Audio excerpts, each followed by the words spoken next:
Let me tell you a story that'll make your blood boil. A real-life story of how one woman ruined lives. She didn't hold a gun.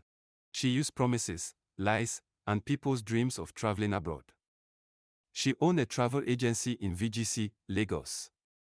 On the outside, it looked like a success. Big office, luxury cars, flashy lifestyle. But inside that office was hell. This woman was the definition of toxic. She yelled at staff like they were animals. Cursed them, humiliated them, even in front of clients. Some days she'd sack staff for no reason. Other times, people resigned because they couldn't take the emotional abuse. Her staff turnover was like musical chairs, every month, new faces. But it didn't stop there. While her staff suffered, she opened a new branch. In Abuja. How? With the money from visa scam. One day, she introduced a Turkey visa package.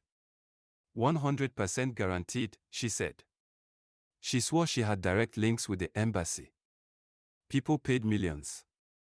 Families, students, newlyweds. They sold land, borrowed money, and took loans. They believed her. Then, rejection letters started rolling in. One by one. People were denied. And just like that, she disappeared to the UK. On vacation. She left her innocent staff to clean up the mess.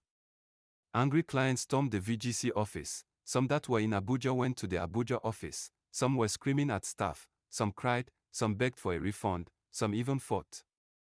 Staff were harassed and threatened. Some locked themselves in the toilet out of fear.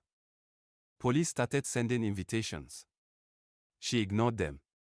Instead, when things subsided, she used the money she made from the Turkey visa scam to open a new branch in Marwa, Lekki, Lagos, and employed more staff. She launched more visa packages. USA Political Conference, 5 million naira. Canada Skilled Worker, 4 million naira. Germany Work Visa, 3.5 million naira. UK Caregiver, 12,000 pounds. She told everyone she had direct consular contacts. She sounded so convincing. Staff sold those packages, believing her. They thought they were helping people. But they were unknowingly selling dreams that would never come true. This woman wasn't just living.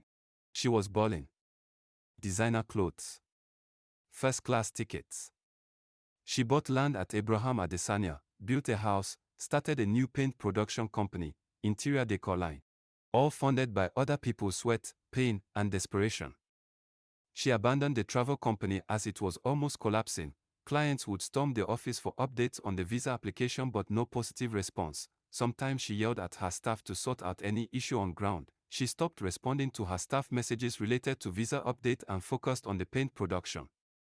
She started receiving strong threat messages from clients via her social media. Then, the unthinkable, she processed a USA visa for herself, her husband, her 3 daughters, and newborn baby. And guess what? All of them were granted. She was planning her escape. But just before she could vanish, boom. A police invitation in Abuja. She finally honored it. And got arrested. She refunded only the 2 clients that reported her and then escaped to America with her whole family. Lekki branch shut down.